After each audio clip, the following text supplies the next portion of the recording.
Welcome to Frank and Honest, where we're sometimes frank and always honest. Our goal is to cultivate happiness through curious conversations. This voice you're hearing now is Ali. This is Tiffany, or Tiff, but we are all about health, happiness, and having a good time. Well, we're here again.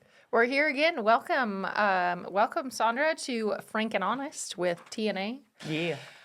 She's the T. The T in the relationship. Got old honest T for Tiffany, really. But and we've got Frank A.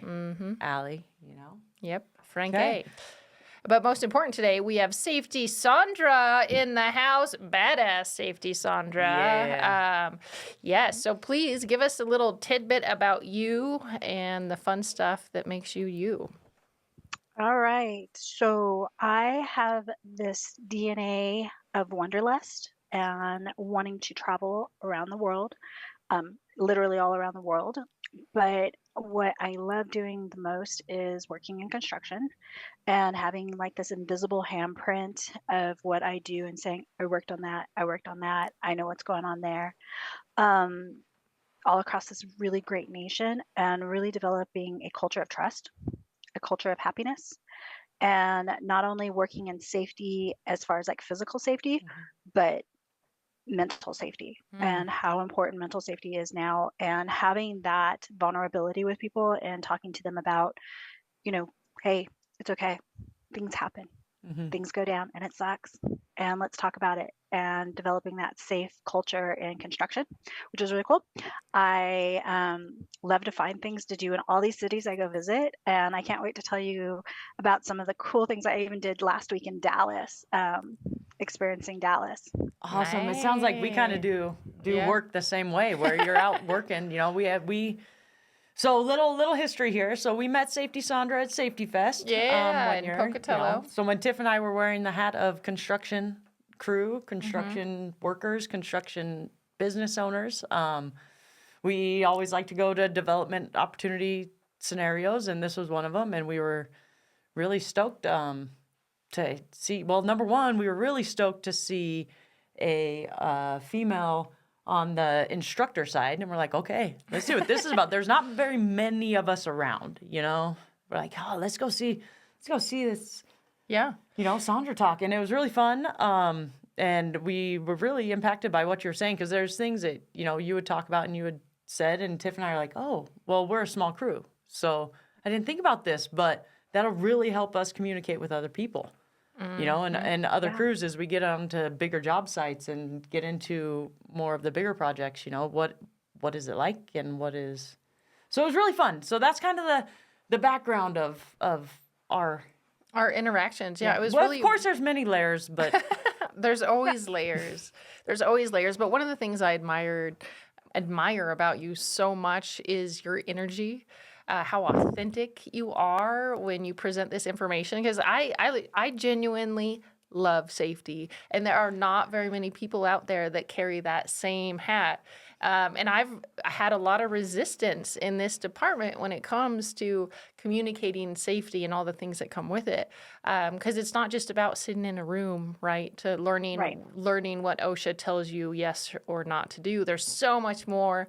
And the stuff that you were able to dive into, and I think it was only a 2 or 4 hour interaction, was incredible. And it left me wanting to know you more. So here we are. We are. With all the fun things that you're doing, I really admire what you said about happiness in terms of safety.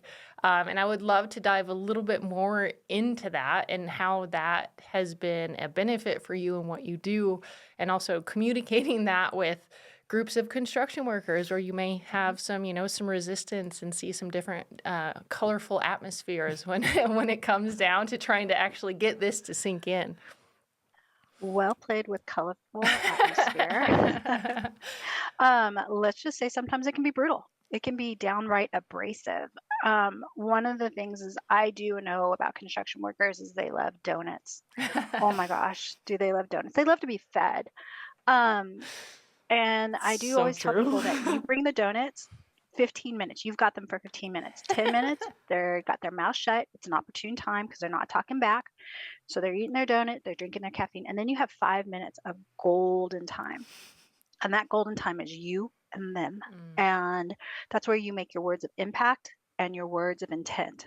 Now, those words have to be very, very carefully chosen in their language. I cannot be talking to some construction crew about 1926, a part M, blah, blah, blah. Mm-hmm. It's just going to go over their head. And not only that, they're going to dismiss me. And Yes. I may not have that opportunity to ever be able to stand in front of them or even present that message like, hey, I want you to be safe. And I want you to hear why I want you to be safe, because I don't need you to remember code. I don't need you to remember what's going on. I need you to remember what's going to take you out. I need you to know what's going to maim you. You need to know the hazards. So say I'm with a concrete crew. We don't call construction workers. We call them boots on the ground, Mm-hmm. first and foremost. We don't call a construction site a construction site. We call it the field. Mm-hmm. We're pouring mud, means we're pouring concrete. We're tying bar, means we're tying bar. We're tying rebar, Mhm. actual Yeah, right. making mats. Right. Yeah. Right. We're raking the mud. People look at me like, what, raking mud? Yeah, we're spreading out that concrete. You have to speak their language. And once they know that you are a trusted person, like, oh, okay, they get it. We're up at 5 a.m. and they're there with us. You show up when they show up. Mm-hmm. And it Mm-hmm. really develops trust and happiness because they'll start talking to you and tell you what's actually happening in the workforce out on the site. And it actually comes as camaraderie where Mm. people feel comfortable approaching you and like, hey, Sondra, hey, Safety Sondra, hey, lady that does OSHA stuff. Mhm. Like, Yeah. that's me. Yeah. Check. And it just really does bring happiness that they actually want to ask me a question that keeps them safe. Mhm. Yeah. It's got to be cool to be that person, where finally Yes. you're in and you're like, hey, they're asking me the questions that people tell me they never ask, right? Because I'm sure you have colleagues that have said, I just can't get through to them. Mm-hmm. Yeah. It's true. It's so true. You have people every day. When you've seen it, you probably have told people about schedules and let's look at the MEPs. Let's look at the structurals, the civils. Mm-hmm. One of the other things is I learn the trade. I Mm-hmm. learn and can conceptualize the building, and that's where I started. I tell a lot of people I started out as a front desk receptionist and worked my way up as a project coordinator, a project engineer, worked on some major sites, and got in with the teams and got in with the crews and worked with the boots on the ground and talked to them because they're humans. They Mm-hmm. have kids, they have bills, they have dogs, they have all those things too. And I give them kindness and humanity and just that little nugget of like, hey, what's going on today? Mm-hmm. Are you Mm-hmm. okay? And they appreciate it. And it makes the work site so much easier and so much smoother to go into. Yeah. Oh, I bet, especially in a world of where really a lot of times I think, the people in trades get marked down as labor. Like you're just Mhm. get Bottom out of the there, barrel. Yeah. you big dum-dums, go do your physical work and build this house. Oh, Or, and that's kind of how I know. I mean, we're always a little bit different because we're two women doing this, but at the mhm. same time, it's all the same. Like there's an underlying thought of, construction workers are just the grunts that aren't smart enough to go do something else. And really, I think most of us just genuinely like doing what we're doing. Yeah. Like, I like moving, I like building, I like creating, I like seeing what, me and my buddies on the crew can do. Can And create. It's amazing. yeah, so the fact that you meet It's them like on that level. Martha Stewart on roids. Thank you. Like the ability to work on your own house, or when something happens, and you're like, oh, it's this, or this, and I can use this set of skills that I have and apply it, is incredible. But it's amazing at the same time for other individuals on the outside to look at construction workers like they're bottom of the barrel and treat them that way. And but I really love what you said, Sondra, about the language. So the language, being able to getting people's trust in the field because you can speak the language. And that is so critical. I know we've encountered different hurdles, but it ultimately comes down to communication and be able to, whether you're talking concrete or structural or drawings and plans and acronyms, Nobody's running out in the field and say, hey, can you send me the heating, ventilation, and air conditioning? Nobody's saying that. They're saying HVAC, they're saying HVAC. And if you can speak that language, people know where you are and they'll trust you. And that's something coming from a background in construction and doing project management and then transitioning from doing the project management to then being in the field and having this balance of experience, but also loving safety. I'm like, I love what we do. At the same time, there's a lot of hurdles because of the industry is really rough. And by rough, I mean, some of the statistics that you shared with us in safety training last year was appalling to me when it comes to suicide. It broke my heart to hear that because it is a rough industry, right? There's a barrier of entry as a field or just as an individual coming into that industry, getting swooped up and actually being successful, enjoying it, being happy and healthy. And to me, that is a focal point with what we're doing because it's rare to find the full package. It's somebody that loves what they do and they're really healthy and they both mentally and physically. And you're cultivating that. And that's what I admire so much about the things that you're doing, and your approach is a lot different than most of the safety training I've ever attended. Yeah, what is kind of your evolution been of, from where you started to now? Well, where I started is I actually didn't go back to college until I was 40. I really, people talk about taking a gap year. I took a gap 20. Nice. You Yeah. really And so, leaned into the gap. yeah, but I really enjoyed what I was doing. I'm one of those people that's like, oh, I want to try that. I want to go there. I'm a doer. I'm that person that makes shit happen. Yeah. And when I decided to go into safety, I was like, this is my calling. Like, this is what it is. And I was like, okay. When I was a kid, I wanted to be a cake baker. Couldn't bake a cake to save my life, if you asked me today. But you send me to a construction site, and it's like the Matrix. I see things. and I'm Red pill or blue pill. The numbers start dropping. I'm like, ooh. When also I look at safety, I'm just blunt. I'm just like, look, this is bad. This is what I see through my optics. It's not that you're doing a bad job. You're a skilled worker. You're doing a great job. I'm not here to tell you how to do your job. I'm telling you what I see through my optics. And this is going to cost you $16,000 off the bat through OSHA because you're doing this in unsafe. Now, here's the other thing, is I've taken the time to hone in these skills, not only on a national level, but on a global level. So I'm looking at ISO, I'm looking at ANSI, nice. I'm looking at really giving those workers a successful chance. I'm not one of those people that think that, oh, you're doing it wrong, you need to be fired. I'm like, come here, we're gonna have an educational moment. Let's get down, let's talk, because we need you. The other thing is I've got skin in the game. Yeah. My daughter just graduated from lineman school. Booyah. Nice. Congrats. So you're raising Thank a little you. badass, huh? I did. Nice. And I talk about the trade so well, so often, and how much I respect the skilled tradesmen that she went into the trades. She went 17 weeks into the lineman school, and now she's up there. So I've got skin in the game. And when you talk about those numbers that are just appalling. So we have the focus for in construction, the way you're either going to get harmed or killed, and that's being caught in between, struck by electrocution or falls, right? 9 out of every 100,000 pass from that. But when we start talking about suicide and people who are taking their lives by suicide, through the action of suicide, it's 53 out of every 100,000.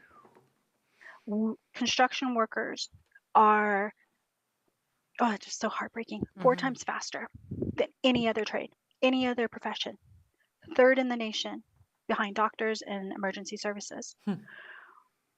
Why are we not getting a grasp on this? And so I think my evolution now is I don't mind having the hard conversation. That's what I'm here for, to have those hard conversations. And that's what safety people do. It's like, we are here to tell you this is what's going to happen if we don't talk about it more and make it a conversation to where people feel that exhale, like, okay, I can talk to you Mm-hmm. and I can trust you. And that, there's so many things that we see day in and day out that are just appalling. Um, New York Times just released an article on opioid addiction in construction, Mm-hmm. and it's 16 times higher than any other industry in the world. Mm-hmm. The opioid addictions in construction. We need to have these conversations. We need that trust. We need to learn their language. We need to say, hey, I don't need to be your best friend, but I want you to know you can trust me. Mm-hmm. Yeah. Yeah. For real, it's heartbreaking. I didn't realize the statistic about opioids, but I believe it. I believe it it. though, because we had some old timers that before, now opioids are more or less easier to get, right? You can go in and say something hurts and you can get them. And if you're a construction worker, it's pretty valid. Like you're lifting heavy shit all Things day. hurt, You're bending like, over in yeah. weird ways and your body hurts. The body hurts. But we had an old timer tell us the other day, he's an old timer. He was a builder, built thousands of houses. And he's like, yeah, when you were a grunt, the go-to method was to wake and bake and go to work because you had to do something, and so it's one of those, it's not a new thing. It just turns out opioids are so bad. They're terrible. And alcohol included, like the number of job the liquid sites. lunch. Oh my gosh. Like people take their siestas or whatever, but people ask us this all the time because people will offer us booze when we're working on their house. And I'm like, it is 9 a.m., bro. I'm like, number one, well, I appreciate the gesture of offering something to drink. At the same time, I'm like, you don't want me working on your house a little buzzed. And I don't want to be working on your house a little buzzed. But there is a paradigm. There's a culture within construction where it's frequent, depending on many, many job sites where people are going under like some type of consumption, whether it's alcohol, pills. Apparently now opioids is a big thing. Well, in opioids, it doesn't surprise me because it's so available and like easy to get, it seems like. But like what we're really talking about is like people are going through things, right? Mentally, physically. You're experiencing pain. You are away from your family. The expectation in the construction industry is, if you don't get to the job by 7, it's like a 7 to 4. Where us, this is like another reason why I love talking with you about this is we changed it. We said, screw that. We said, you know what? I need a workout in the morning or I need some of my personal time, whether that's reading a book, doing yoga, riding my bike, working out. So we start our day later, but we get judged, especially in new construction where the expectation is to show up early. And I'm like, at the same time, I'm like, dude, this is my business. This is my way of life. This is the way I'm going to roll. And I feel like other people should roll this way too. But the pressure that you get, even as a business owner, like, and the peer pressure you get to follow the mold and go just like everybody else does. What are you finding is like some of the keys to get people to reset and understand where they need to prioritize their personal health, whether that's mental or physical? Because you have a work body and then you have a workout body. But what are you finding that's effective to help change that culture? Besides, like there's OSHA training, but yeah, I'm really curious because your methods are wonderful. One, I'm not one to hesitate to confront. I'm like, hey, just like first aid, there's signs and symptoms. There are signs and symptoms that you're going to see manifest physically in a person. You're going to see exhaustion. You're going to see weight gain. You're going to see, I'm a big fan of the stretch and flex, not because I want to see people do yoga, but I'm observing as a supervisor all of the things that they're doing. Can they stretch? Can they do this? Do they have the brown bottle flu? We're talking about 9 a.m. I used to be like, no, you're not today. You're not even getting behind the car. You're going to go sit in the trailer. And you're going to do RFIs.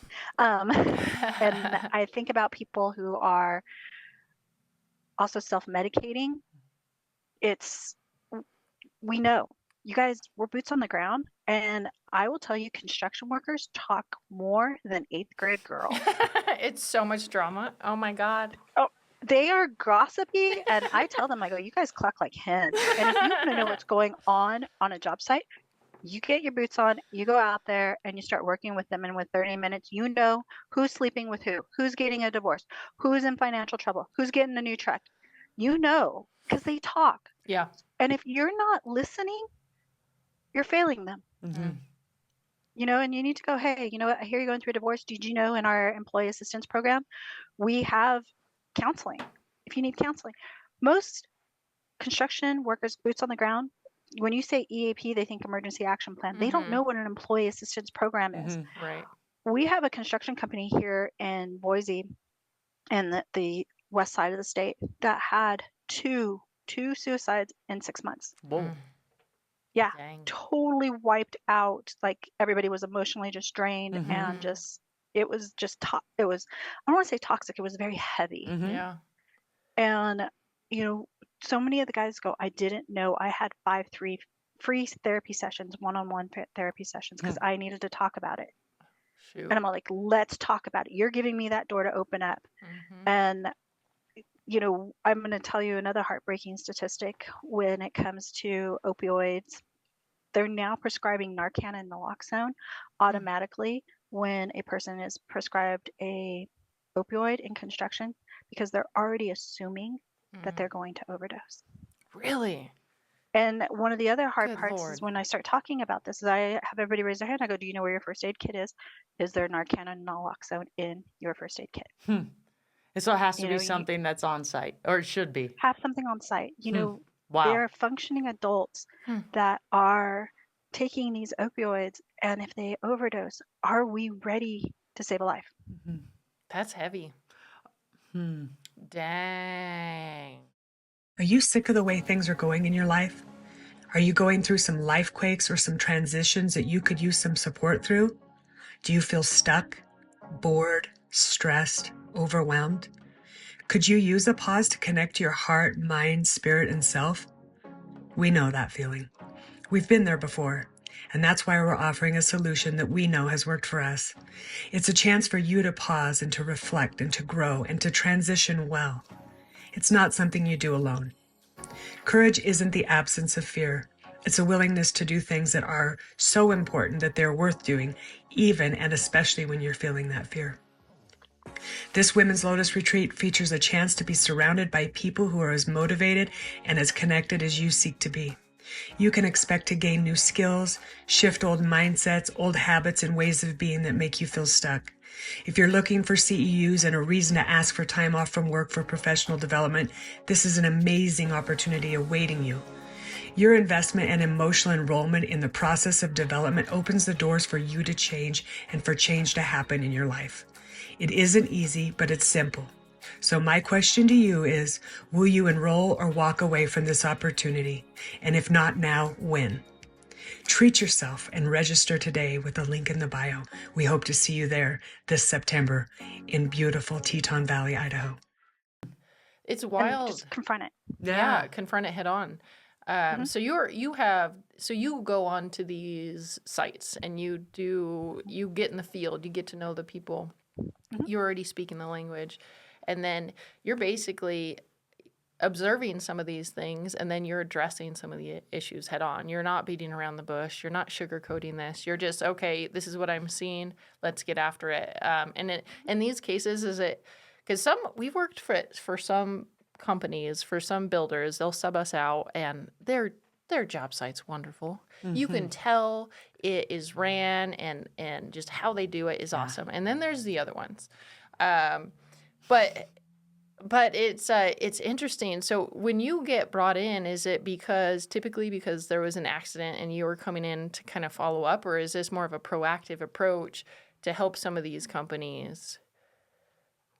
That's a great question, and that's kind of parcel it up a little bit. Yeah. So let's talk about these marvelous companies that are doing it right. Yeah. They understand the return on investment in safety. Mm-hmm. They understand how it's working for them in insurance. They understand how it's working for them on the optics, like, oh, look at that company. They're rolling, and everybody understands. Everybody knows the assignment right down to the admin assistants inside the office. You're not going to have a problem with them. They're usually having me come out just to confirm that they're doing it. Oh, nice. As a subject matter expert, yes, this person is doing what they say they're doing. And that's those chef's kiss. Yeah, totally. Then you have the people that need help, that honestly are looking for help, and they need to shore up some stuff. So I'm talking to them through what I see, and it's almost kind of like construction workers are very linear thinking. They're very like go straight forward. I'm like a shotgun. I'm looking at everything that's going to be affected. So I'm looking at your SWIP plan. I'm looking at OSHA. I'm looking at what the EPA wants. I'm looking at what the city wants, regional, state, everything. And I will compile all this stuff, and I will be asking every key player out in the field, what are you doing here? How are you staging this material? How are you checking this bill of lading? When is your crane coming in?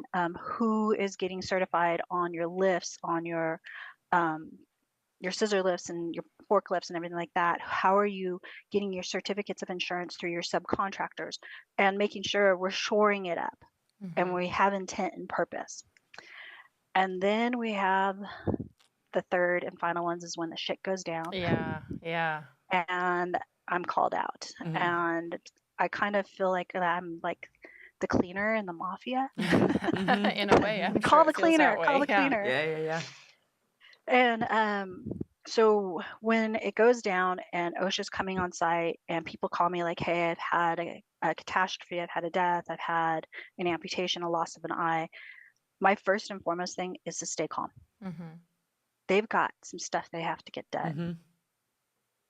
Yeah. One of the more hard things to do is talk to a business owner who has lost a life in on his crew, and he's got to go talk to the wife. He's got to go talk to the crew that found or retrieved the body, and he's got to like deal with insurance. He's got to deal with OSHA.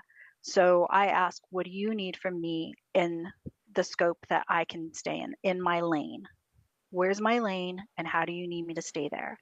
What do you need from me? And I'm so sorry for your loss. I'm so sorry for this.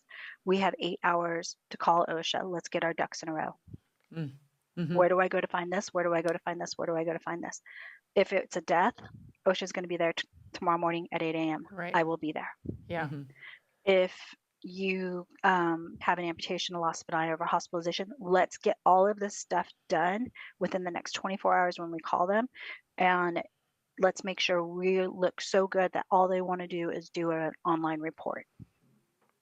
And helping them understand the value of having a subject matter expert in the purpose of OSHA in protecting the whole company. Because OSHA doesn't go after the individuals, it goes after like, where did that gap between the owner and training, that owner, what did you do? And they want to find that. So I want to make sure that the owner is being honest, and I want to make sure that the owner is telling the truth, and the repercussions are as minimal as possible. So there's those three ways that I help a client or help people when they need something.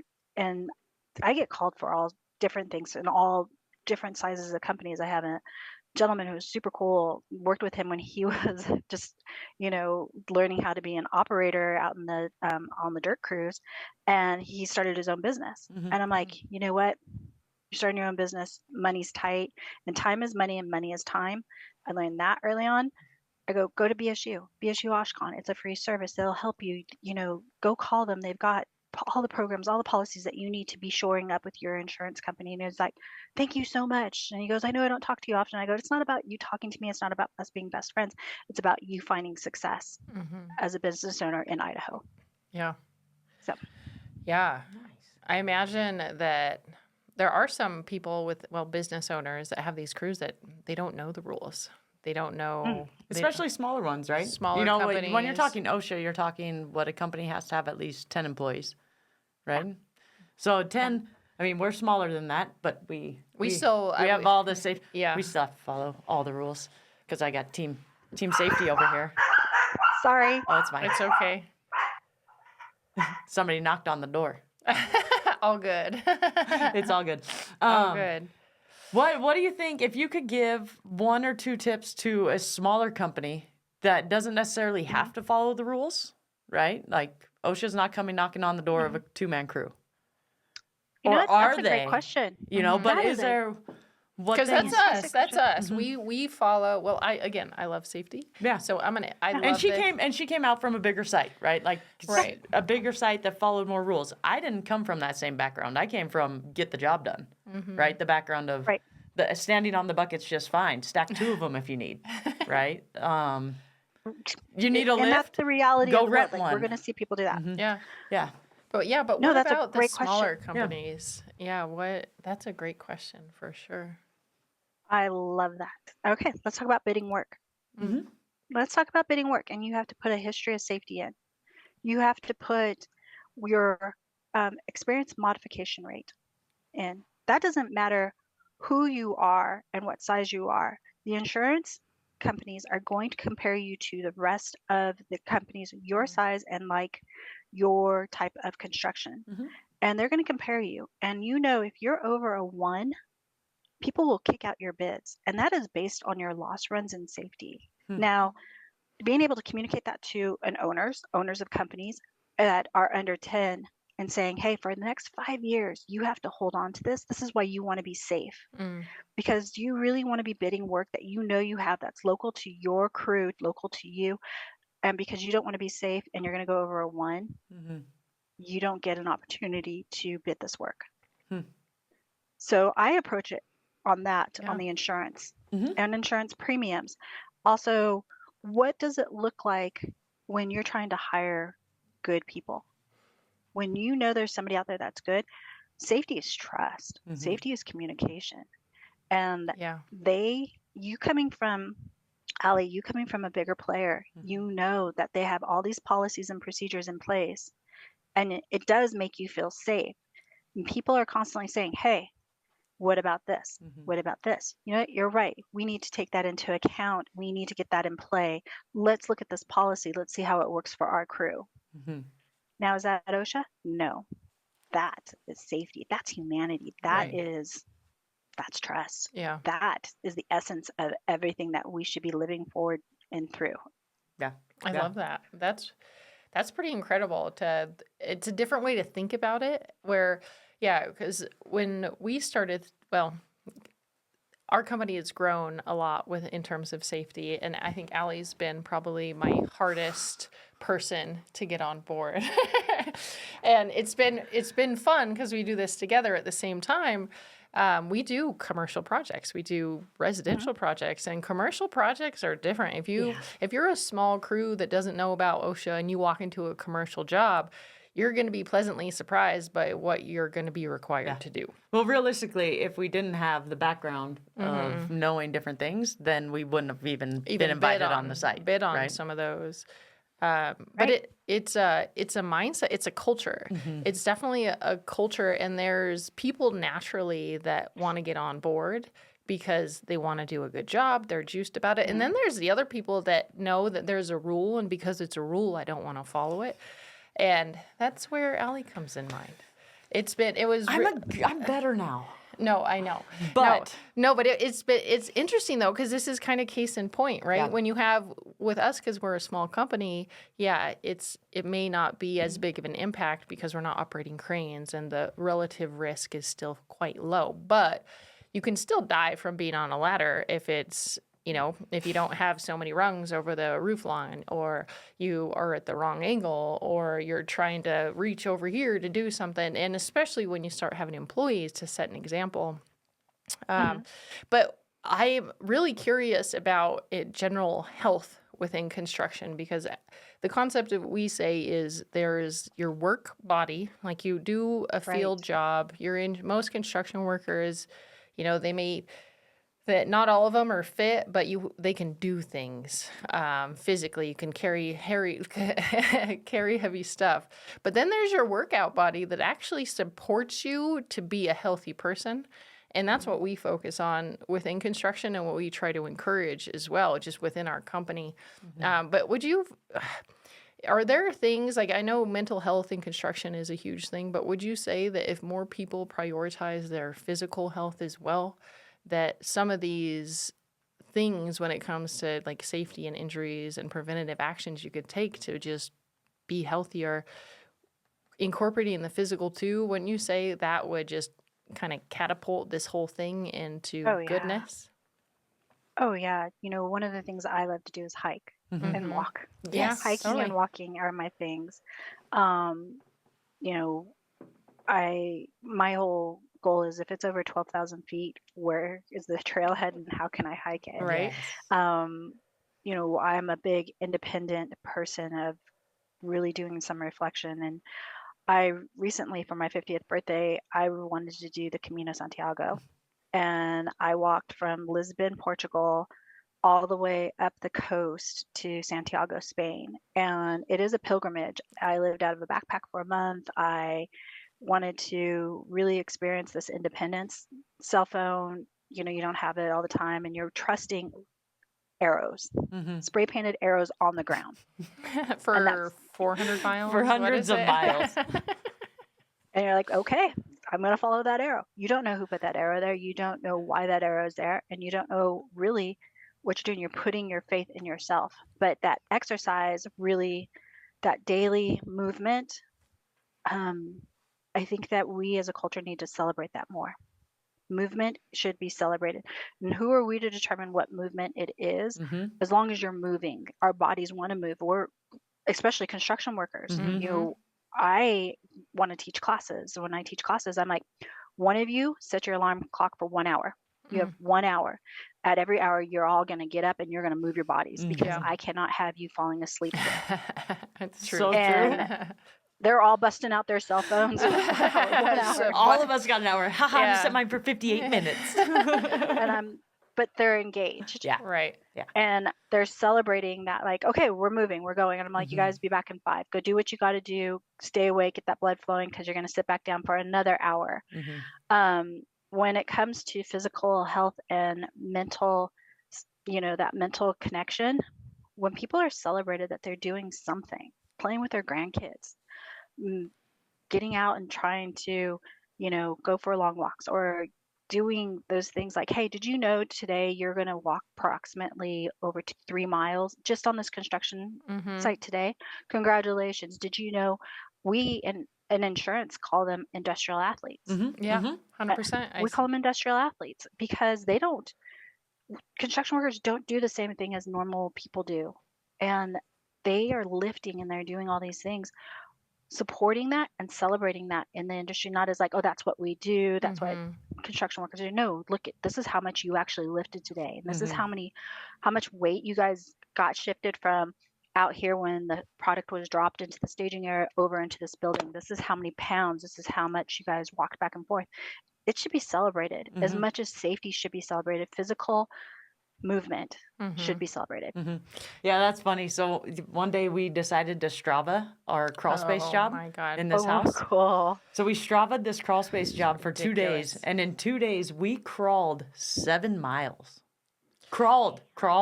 Yeah. I don't know if you've crawled for a significant amount of time since you were a baby, but it's different. Just as an adult, Yeah. so I was a track It's pretty athlete funny. in college, and if my coach would have said, go give me 16 laps crawling, and keep in mind, that's only 4 miles. Okay? That's 4 miles. You Give me still- 28 laps. 28 Go. laps. But crawl. Crawl, hands, knees, and I'm like, so... And miss the unistrut hanging from the crawl space, Right, and you're sign. not just crawling, you're carrying stuff, you're moving stuff, you're lifting, you're bending, you're, So it totally is. So we're totally on that board of, and I think, and we're saying what can smaller business or really any size is to put that at the forefront. There's studies that have been done. One of them was on maids in hotels. And they took one group and told them that what they did was good for their health. They would lose weight and they, all their health statistics would get better. Took another group, didn't tell them anything. By the end of the experiment, the group that was told that they were doing exercise, that they were getting something, a physical result from it, they were getting, healthier, their numbers all dropped, right? All their health markers improved and their weight dropped and But it was and just, these things. So it was all just Yeah. because they were told that it was good. So it's that, spreading the message of what you're doing is physically hard. Like it is this. Think about it. And maybe then you'll move a little bit better too, right? Like you're more in tune You'll with the take fact care of that yourself. yeah.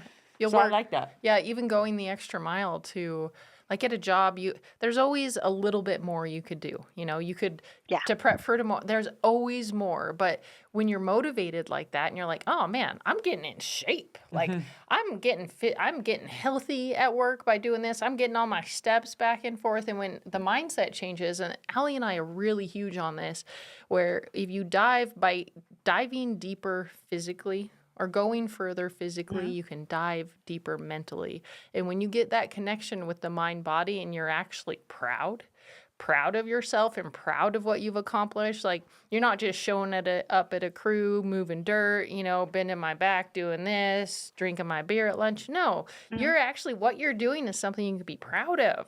And only the individual can change that. Like that's a mindset shift that the human, the V0 person has to do. You can have support and mentors, and it helps to build that up. But having those mental shifts is a focal point for us, and we do that a lot through physical expression. Right. It's been a game changer in our health and things we encourage within our company. And I really admire that you went on this 400-mile Seriously. trek. Since you said that, I'm like, gosh, she can go on it. We can go on it. We can do Oh. cooler stuff. Like, oh, I highly recommend it. There is some really badass construction sites going on Really? that are from like the Knights Templar. Like I thought the Knights Really? Templar was like this King Arthur kind of stuff.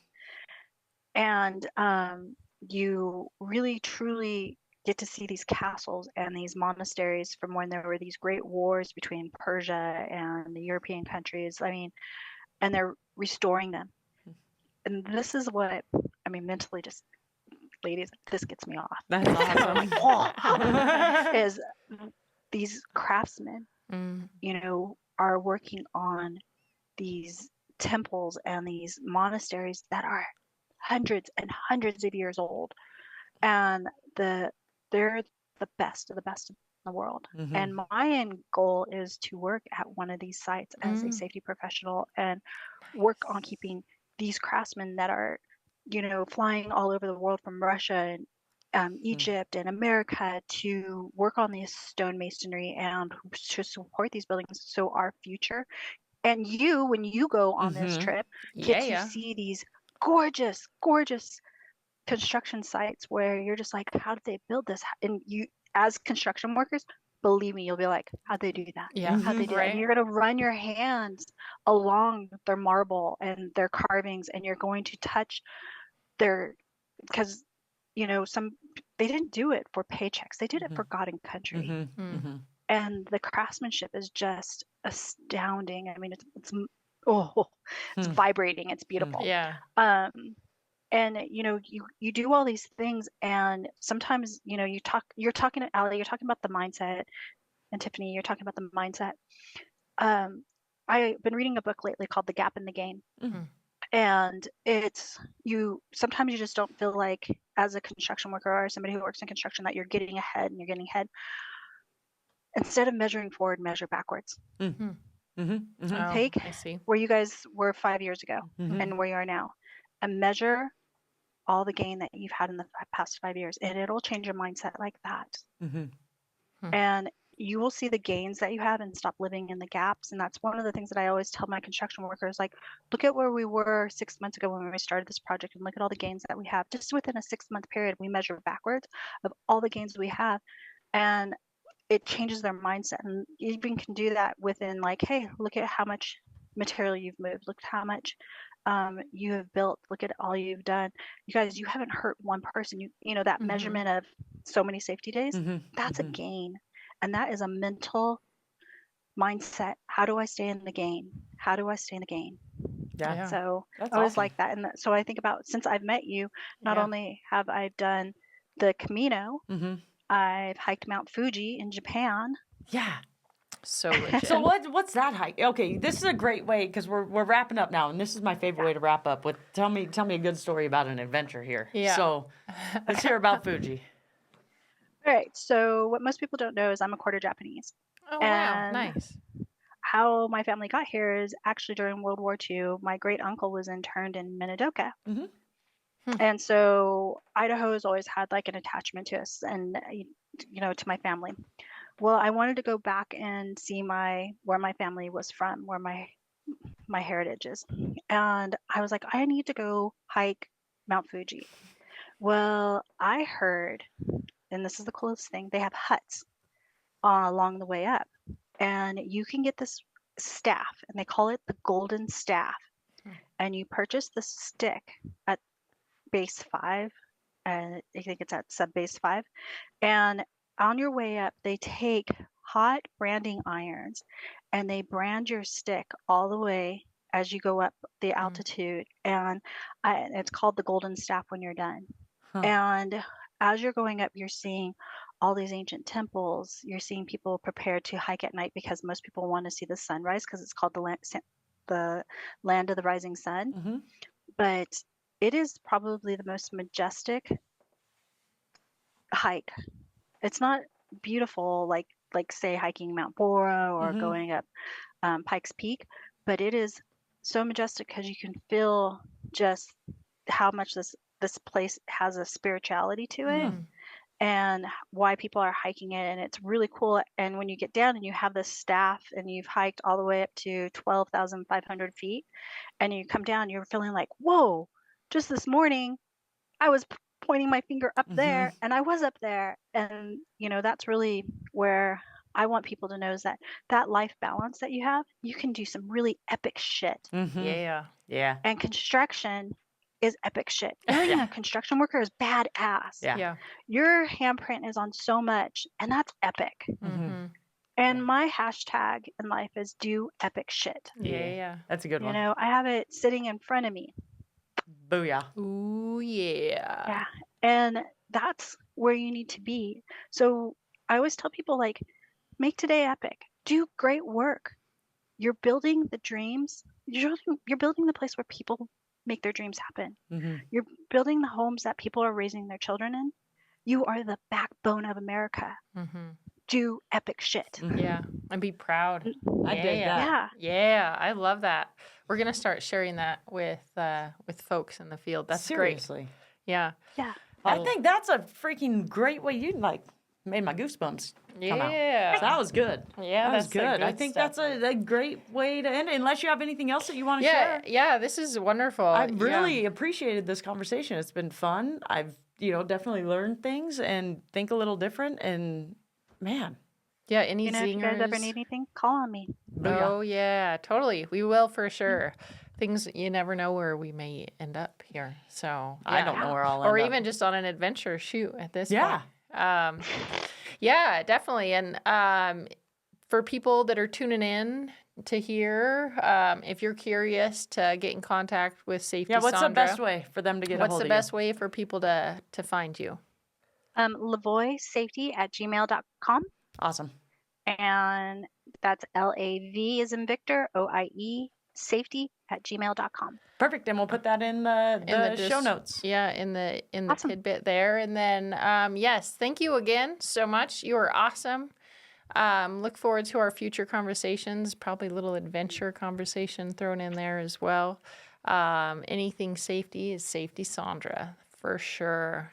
Okay. Awesome. Well, thank you. Thank you to our sponsor, Radon Professionals. Radon Professionals specializes in radon testing and mitigation. Serving all of Idaho and Wyoming, Radon Professionals can help you breathe the healthiest air on the block. For more info, check out our website at radon-professionals.com.